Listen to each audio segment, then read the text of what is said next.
Bismillahirrahmanirrahim. Assalamualaikum warahmatullahi wabarakatuh. Alhamdulillahirabbil alamin wassalatu wassalamu ala asyrafil anbiya'i wal mursalin nabiyina Muhammadin wa ala alihi wa sahbihi wa man tabi'a hudahu ila yaumiddin. Asyhadu an la ilaha illallah wahdahu la syarikalah wa asyhadu anna Muhammadan abduhu wa rasuluh sallallahu alaihi wasallam la nabiyya ba'dah. Pada pagi hari ini kita kembali bertemu di madrasah kita ini untuk melanjutkan perjuangan kita dalam talabil ilmi. Mudah-mudahan Allah SWT senantiasa memberikan kemudahan bagi kita dalam setiap upaya kita menuntut ilmu. Salat beserta salam senantiasa kita kirimkan buat Nabi kita Muhammad SAW beserta para istri beliau, para sahabat, para tabi'in, dan juga untuk orang-orang yang senantiasa mengikuti sunnah Rasulullah SAW dalam setiap sisi kehidupan mereka. Pada pagi hari yang berbahagia ini, Ustaz akan menyampaikan apel tausiah dengan judul kisah taubat pembunuh 100 orang yang hidup pada zaman Bani Israel. Imam Al-Bukhari dan Imam Muslim, beliau meriwayatkan dalam kitab sahihnya bahwasanya Rasulullah SAW menceritakan tentang seseorang yang hidup pada zaman dahulu. Diceritakan bahwa laki-laki ini hidup pada masa Bani Israel. Bahwa kata Rasulullah SAW, ya innahu kana man kana qablakum rajulun qatala tis'atan wa tis'ina nafsan. Sesungguhnya pada zaman dahulu sebelum kalian ada seorang laki-laki, dia telah membunuh sebanyak 99 orang. Ini penjahat besar ya. Dia telah membunuh sebanyak 99 orang. Fasa'ala an a'lami ahlil ard. Lalu dia ingin bertaubat. Sehingga dia bertanya tentang siapakah penduduk bumi yang paling alim pada waktu itu. Fadulla ala rahibin. Lalu dia ditunjukkan kepada seorang rahib. Seorang rahib. Rahib itu artinya orang ahli ibadah dari kalangan umat-umat terdahulu. Tetapi ilmunya kurang. Itu disebut dengan rahib. Fa'atahu faqala. Lalu lelaki pembunuh tersebut datang kepada rahib dan dia berkata, innahu qatala tis'atan wa tis'ina nafsan. Sesungguhnya dia telah membunuh sebanyak 99 orang manusia. Fahallahu min taubah. Apakah masih ada kesempatan bagi dia untuk bertaubat? Dia kisahkan kehidupannya yang penuh dengan kegelapan, yang penuh dengan kejahatan. Dia katakan, saya telah membunuh 99 orang. Masih adakah kesempatan untuk bertaubat bagi saya? Apa kata rahib tersebut? La, tidak ada lagi kesempatan untuk bertaubat bagimu. Faqatalahu. Lalu penjahat tersebut membunuh si rahib juga. Ya, fakammala bihi mi'ah. Sehingga dia menyempurnakan ya pembunuhannya menjadi 100 orang. Kemudian apa yang terjadi? Summa sa'ala an a'lami ahlil ard. Lalu dia bertanya tentang orang yang paling alim di muka bumi saat itu. Dia masih ingin bertaubat setelah dia membunuh 100 orang. Dia menanyakan lagi, siapakah orang yang paling alim di muka bumi saat itu? Ya, fasa'ala an a'lami ahlil ardi. Fadalla ala rajulin alimin. Lalu dia tunjukkan kepada seorang laki-laki yang benar-benar alim, bukan seorang laki-laki yang hanya ahli ibadah, tapi seorang laki-laki yang benar-benar alim dalam agama. Faqala innahu qatala mi'ata nafsin fahallahu min taubah. Maka penjahat itu mengatakan, saya telah membunuh 100 orang. Masih adakah kesempatan untuk bertaubat bagi saya? Faqala na'am. Wa man yahulu bainahu wa bainat taubah. Kata alim tersebut, masih ada. Meskipun kamu membunuh 100 jiwa manusia, masih ada kesempatan bagimu untuk bertaubat. Kemudian, wa man yahulu bainahu wa bainat taubah. Siapakah yang menghalangimu untuk bertaubat kepada Allah Subhanahu wa taala? Intalik ila ardin kaza wa kaza. Fa inna biha unasun ya'budunallaha ta'ala fa'budillah ma'ahum. Kamu masih punya kesempatan untuk bertaubat. Meskipun sudah membunuh 100 manusia. Ini kejahatan yang luar biasa yang dia lakukan. Tapi masih ada kesempatan untuk bertaubat. Tapi kata alim tersebut, kamu pergi ke negeri ini dan itu. Di sana ada orang-orang yang senantiasa beribadah kepada Allah. Orang-orang baik, orang-orang soleh. Fa'budillah ma'ahum. Maka kamu ya bergabung dengan mereka, tinggal bersama mereka orang-orang saleh tersebut dan beribadahlah ya dalam sisa umurmu kepada Allah Subhanahu wa taala bersama mereka. Wala tarja ila ardika fa innaha ardusu. Jangan lagi kembali ke kampung asalmu karena dia adalah kampung yang buruk, kampung yang membiarkan kamu melakukan kejahatan, itu adalah kampung yang buruk. Fantalaka hatta iza nasafat tariqu atahul maut. Lalu laki pembunuh tersebut berangkat ke negeri yang disarankan oleh orang alim. Hatta iza nasafat tariq fa atahul maut, atahul mautu. Ketika dia di tengah perjalanan, datanglah kematian kepada dia. Faqtasamat fihi malaikatur rahmah wa malaikatul azab. maka bertengkarlah antara malaikat rahmat dengan malaikat azab. Dia dalam perjalanan yang panjang meninggalkan negerinya, dia ingin bertobat, ya. Maka di tengah perjalanan dia didatangi oleh kematian, dia meninggal dunia. Maka malaikat rahmat dan malaikat azab bertengkar, ya. Faqalat malaikatur rahmah ja'a ta'iban muqbilan biqalbihi ila Allah. Malaikat rahmat berkata, laki-laki ini datang dalam keadaan bertaubat dan menghadapkan dirinya kepada Allah Subhanahu wa taala. Ya. Malaikat rahmat ingin orang ini diwafatkan dalam keadaan husnul khatimah. Wa qalat malaikatul azab innahu lam ya'mal khairan qattu. Sedangkan malaikat azab mengatakan, laki-laki ini belum sama sekali melakukan kebaikan. Bagaimana dia mau diberikan rahmat sementara dia belum melakukan kebaikan sama sekali? Niat bertobatnya masih dalam hati. Ya. Kemudian apa? Fa'atahum malakun fi surati adamiyyin faja'aluhu bainahum ay hakaman. Lalu datanglah kepada mereka, didatangkan oleh Allah SWT malaikat yang lain dalam rupa manusia. Lalu mereka jadikan malaikat tersebut sebagai pemutus perkara yang mereka perselisihkan. Yang mereka perselisihkan adalah apakah laki-laki tersebut digolongkan sebagai orang yang dapat rahmat karena dia sudah ingin bertaubat, atau dia digolongkan sebagai orang yang masih mendapat azab dari Allah SWT karena dia melakukan kejahatan yang luar biasa. Maka Allah SWT datangkan malaikat yang lain dalam rupa manusia. Lalu mereka jadikan sebagai hakim yang memutuskan perselisihan atau perkara yang terjadi di antara kedua malaikat tersebut.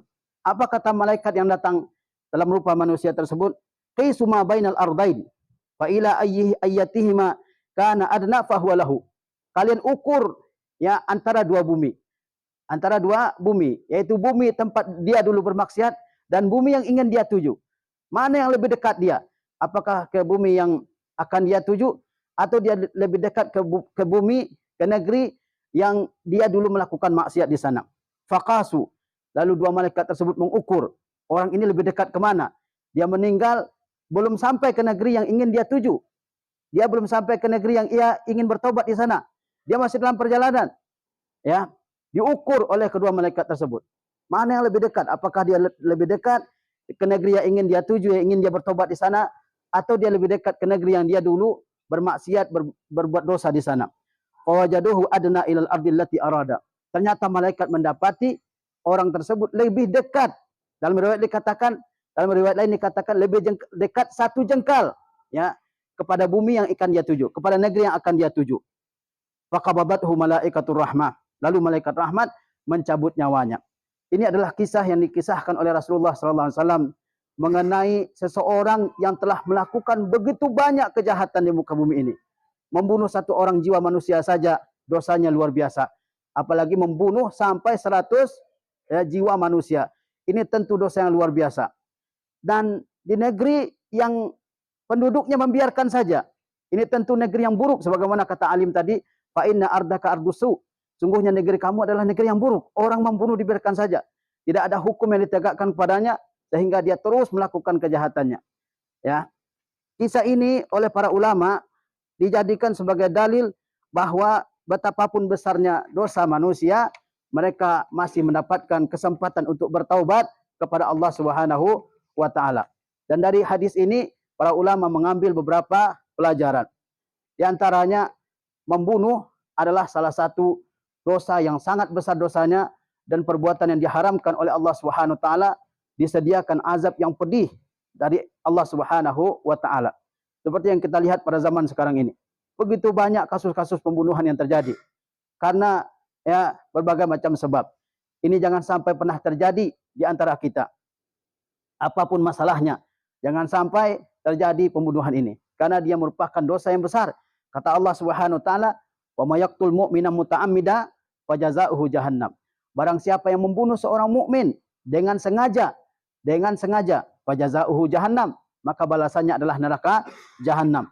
Khalidan fiha, dia kekal dalamnya, masuk neraka jahannam dan kekal di dalamnya. Wa ghadiballahu alaihi, Allah marah kepadanya. Wa la'anahu, Allah laknat dia, Allah jauhkan dari rahmatnya. Wa a'adda lahu adzaban azima, Allah sediakan baginya azab yang pedih. Ya, ini hukuman yang luar biasa bagi seorang pembunuh. Kita sering mendengar berita di TV, di medsos, ya, kasus-kasus pembunuhan di negeri kita ini. Hampir setiap hari ada kasus pembunuhan. Ya, Apakah mereka tidak pernah mendengar betapa besarnya ancaman yang disediakan oleh Allah Subhanahu wa taala bagi orang yang membunuh? Apa kata Allah? Wa may yaqtul mu'minan muta'ammida. Siapa yang membunuh seorang mukmin dengan sengaja, maka balasannya adalah apa? Jahannam. Balasannya adalah neraka Jahannam. Allah masukkan dia ke neraka Jahannam. Apa keadaannya di neraka Jahannam itu? Pertama, dia kekal dalam neraka Jahannam itu. Allah marah kepadanya, Allah laknat dia. Ya, kemudian Allah sediakan baginya azab yang pedih. Maka jangan sekali-kali ya kalau berantem sampai mengatakan saya bunuh lo. Ya, ini ancaman-ancaman seperti ini bisa saja terjadi. Oleh sebab itu tidak boleh seorang berniat sama sekali dalam hatinya untuk melakukan perbuatan seperti ini. Darah seorang muslim itu berharga di sisi Allah Subhanahu wa taala. Ada orang-orang yang tidak boleh dibunuh, orang mukmin, kafir ya, muahad, kafir zimmi, kafir musta'man, ya, tidak boleh dibunuh sama sekali.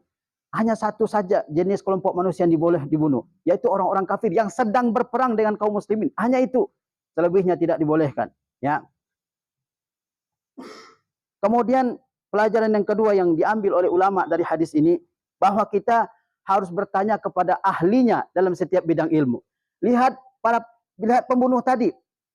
Dia ingin bertobat, lalu dia bertanya kepada seorang rahib. Rahib itu orang yang ahli ibadah, tapi ilmunya kurang. Ya, malah rahib tersebut menyesatkan orang yang ingin bertobat. Orang yang ingin bertobat dia mengatakan apa? Saya sudah membunuh 99 orang. Saya masih punya kesempatan untuk bertobat apa tidak? Kata si rahib apa? Nggak ada lagi. Ya, rahib ini orang yang kesalahannya luar biasa mungkin.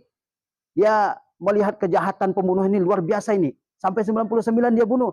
Mungkin pintu taubat menurut dia sudah tertutup di mata si penjahat ini. Sehingga dia mengatakan tidak ada lagi kesempatan untuk bertaubat pada dirimu sama sekali. Sehingga si pembunuh ini membunuh si rahib itu juga. Sehingga si rahib termasuk korban dari pembunuh ini.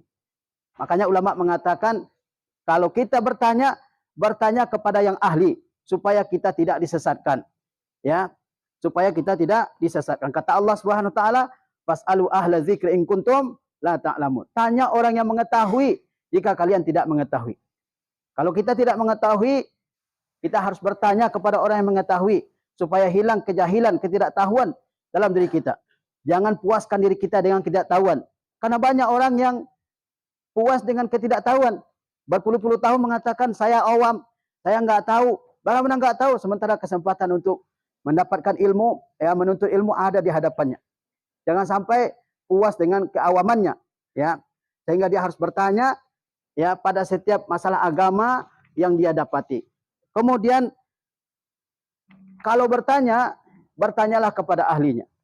Kalau bertanya bukan kepada ahlinya, maka dikhawatirkan seseorang disesatkan dari yang benar, ya, dari tuntunan Al-Qur'an, dari tuntunan Rasulullah sallallahu alaihi wasallam, ya. Kata Rasulullah sallallahu alaihi wasallam, "Innallaha la yaqbidul ilma intiza'an yantazi'uhu minal ibad." Kata Rasulullah sallallahu alaihi wasallam, sesungguhnya Allah itu mencabut ilmu, tidak mencabutnya sekaligus dari dada manusia. Walakin yaqbidul ilma biqabdil ulama. Namun Allah mencabut ilmu itu adalah dengan mewafatkan ulama. Setiap kali ada alim yang meninggal, ada ilmu yang berkurang. Maka semakin banyak ulama yang meninggal, semakin banyak ilmu yang hilang. Oleh sebab itu selama masih ada ulama di tengah-tengah kita, kita harus menuntut ilmu. Jangan sampai hilang ilmu itu dibawa oleh alim tersebut. Kata Rasulullah, hatta iza lam yubqi aliman ittakhazan nasu ru'usan juhala. Ketika tidak ada lagi orang alim yang Allah hidupkan di muka bumi ini, maka orang akan mengambil pemimpin-pemimpin yang juhal, pemimpin-pemimpin yang bodoh. Fasu'ilu fa'aftau bighairi ilmin, fadallu adallu. Lalu mereka ditanya mengenai suatu masalah agama. Maka orang jahil tersebut memberikan fatwa, memberikan pendapat dia. Ternyata apa? Ternyata dia sesat dan dia menyesatkan orang lain. Maka tidak boleh berkata sesuatu dalam agama ini kecuali yang kita ketahui. Yang tidak kita ketahui, kita katakan Allahu a'lam, ya. Kemudian kita berusaha mencari ya penjelasan tentang masalah tersebut. Jangan mengatakan sesuatu yang tidak kita ketahui. Banyak orang sesat karena fatwa orang lain. Kemudian bahwa orang alim lebih utama dari ahli ibadah. Ini pelajaran yang selanjutnya. Lihat tadi, rahib dia jawab dengan emosi. Dia katakan kamu nggak ada lagi kesempatan taubatnya. Kamu dosanya terlalu banyak. Ya, Sudah tertutup pintu taubat di depanmu. Sementara orang alim mengatakan apa? Tidak ada yang menghalangi kamu untuk bertaubat. Kemudian alim tersebut memberikan solusi kepada si pembunuh ini. Kamu ya pergi ke negeri sesuatu, kemudian dia sebutkan negerinya, kemudian kamu beribadah kepada Allah di sana. Perbaiki dirimu. Orang kalau bertaubat dia harus memperbaiki dirinya. Ya, ini menunjukkan bahwa alim itu jauh lebih utama daripada abid. Kun aliman. Maka jadilah kita ini alim. Ya, jauh lebih utama daripada abid. Soleh saja tidak cukup. Kita harus jadi alim. Ya, yang lebih utama adalah jadi yang alim dan jadi alim yang soleh. Ya, itu lebih utama. Kata Rasulullah SAW, fadlul alim alal abid, kafadli ala adnakum. Keutamaan orang yang alim di atas orang yang abid. Alim berarti orang yang tahu ilmu agama. Abid berarti orang yang soleh saja tapi kurang ilmunya. Kalau dalam istilah agama terdahulu disebut dengan rahib. Apa kelebihan orang alim atas abid? Kata Rasulullah, kafadli ala adnakum. Seperti kelebihanku atas orang yang paling rendah kedudukannya di antara kalian. Ya, di antara para sahabat. Siapa yang bisa menggapai kedudukan Rasulullah, menyamai kedudukan Rasulullah? Enggak ada. Ya. Maka kelebihan orang alim itu adalah seperti kelebihan Rasulullah, ya, kelebihan orang alim atas abid seperti keutamaan Rasulullah dibanding dengan sahabat yang paling rendah kedudukannya di antara mereka. Atau kata Rasulullah dalam hadis yang lain, inna fadlal alimi alal abid ka fadlil qamari lailatal badri ala sairil kawakib. Sesungguhnya keutamaan orang alim atas orang ahli ibadah adalah seperti keutamaan bulan dibandingkan seluruh bintang yang lain. Bulan ada berapa? Ada berapa bulan? 1. Tetapi cahayanya menyinari dunia. Ya. Begitu juga seorang alim. Seorang alim, dia bisa memberikan petunjuk, bimbingan, jawaban terhadap begitu banyak manusia. Sehingga manusia terang hidupnya dalam dunia ini. Penuh dengan tuntunan agama. Tetapi bintang, berapa banyak bintang di langit? Enggak kita hitung. Tapi tidak bisa memberikan cahaya. Yang bulan itu adalah orang alim. Dia bisa memberikan, dia terang, dia punya ilmu, dan juga bisa menerangi orang lain. Tetapi 1000 bintang, 1.000.000 bintang, 1.000.000.000 bintang, dia tidak bisa menyinari dirinya sendiri, dan dia tidak bisa menyinari yang lain. Maka jadilah kita sebagai orang alim, tuntutlah ilmu sebanyak-banyaknya, kuasai ilmu agama, sehingga kita menjadi bagaikan bulan. Bukankah bulan itu selalu dikatakan sebagai ciptaan Allah Subhanahu wa taala yang indah. Kemudian berbicara tanpa ilmu itu adalah suatu hal yang sangat berbahaya. Kata Allah Subhanahu wa taala, "Wala taqfu ma laysa laka bihi ilm. Inna sam'a wal basara wal fuad kullu ulaika kana anhu mas'ula." Jangan kamu ikuti apa yang kamu tidak punya ilmu. Ya, kamu tidak punya ilmu jangan katakan. Kamu tidak punya ilmu jangan jawab pertanyaan orang. Jangan sebatas mengatakan saya dengar begini, saya dengar begitu, saya pernah dapat informasi seperti ini, seperti itu. Saya pernah baca dalam buku ini, buku itu. Tidak ditasabut, tabayun, tidak dipastikan. Nah, ini tidak boleh diikuti. Sesungguhnya apa yang kita ucapkan, sesungguhnya apa yang kita dengar, sesungguhnya apa yang ada dalam hati kita, semuanya akan ditanyakan oleh Allah Subhanahu wa taala. Kemudian la tayasu min rauhillah. Jangan berputus asa dari rahmat Allah Subhanahu wa taala. Sebanyak apapun dosa yang kita lakukan, ya, sebanyak apapun maksiat yang dilakukan seseorang, pintu taubat terbuka lebar di hadapannya. Jangan sampai dia mengatakan dosa saya sudah terlalu banyak, mungkin Allah tidak terima lagi dosa taubat saya, sehingga dia tidak bertaubat sampai akhir hidupnya. Banyak yang seperti itu, sehingga mati dalam keadaan bermaksiat kepada Allah Subhanahu wa taala. Allahu Ghafur, Allah Maha Pengampun, Allahu Rahim, Allah Maha Penyayang. Kata Allah Subhanahu wa taala, la tayasu min rauhillah. Janganlah kalian putus asa dari rahman Allah Subhanahu wa taala. Innahu la yai'asu min rauhillah illa al-qaumul kafirun. Tidak ada yang berputus asa dari rahman Allah kecuali orang-orang yang kafir. Orang-orang yang kafir mungkin di antara mereka ada yang ingin bertaubat, tapi dia bisikkan ke dalam dirinya, saya ini dosanya sudah terlalu banyak. Enggak mungkin Tuhan akan menerima taubat saya, sehingga dia mati dalam kekafiran. Kemudian bertaubat adalah perkara yang sangat dicintai oleh Allah Subhanahu wa taala. Kata Allah Subhanahu wa taala, "Innallaha yuhibbut tawwabin." Sesungguhnya Allah mencintai orang bertobat.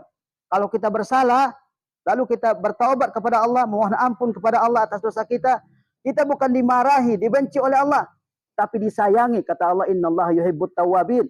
Setiap kita bersalah dan setiap orang yang bersalah itu yang paling baik adalah yang bertaubat kepada Allah Subhanahu wa taala. Kemudian orang yang bertaubat dia harus melakukan perubahan ke arah yang lebih baik. Tidak cukup dengan mengatakan ini taib, saya sudah taubat, saya nggak mau lagi.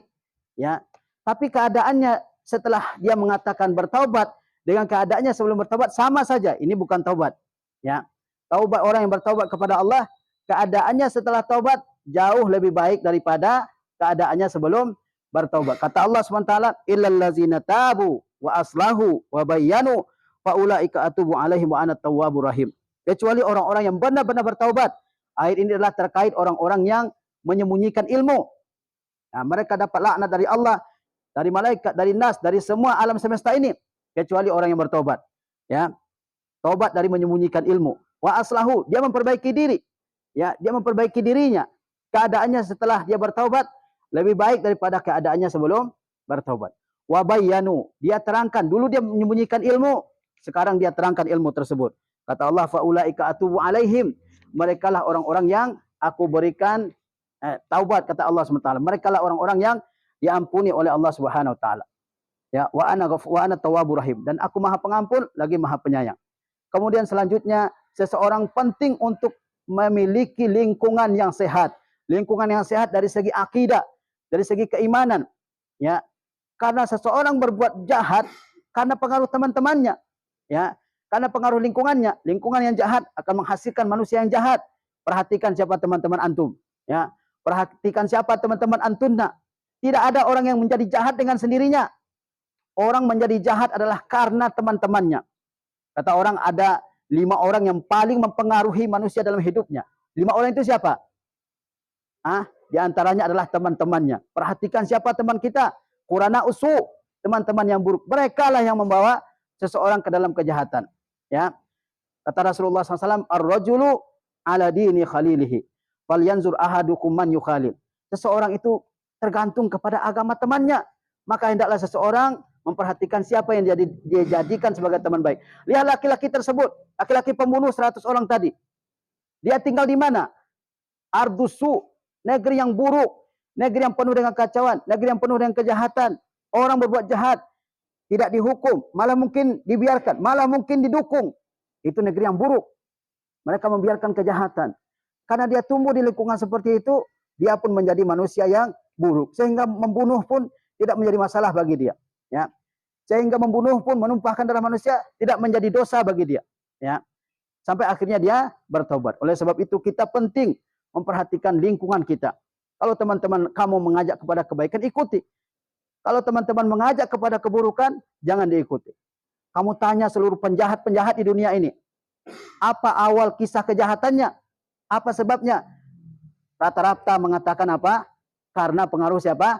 Pengaruh teman saya. Dulu saya diajak oleh teman saya. Dulu saya disuruh nyoba ini dan itu oleh teman saya. Setelah itu saya terbiasa. Misalnya narkoba. Dulu diajak, dikasih aja. Ya, sedikit. Ini kamu coba ini. Sampai kecanduan. Kalau sudah kecanduan, beli sendiri. Nggak ada uang, nyuri, ya, maling, merampok dan seterusnya. Pengaruh siapa? Pengaruh teman. Ya, oleh sebab itu kita harus mencari teman yang baik dalam kehidupan kita ini. Teman yang baik itulah yang selalu menuntun kita untuk kebaikan dan mengingatkan kita kalau terjadi dosa dan maksiat pada diri kita. Kemudian seseorang harus meninggalkan maksiat. Jangan sampai dia ya berlama-lama di suatu tempat yang di situ banyak maksiatnya.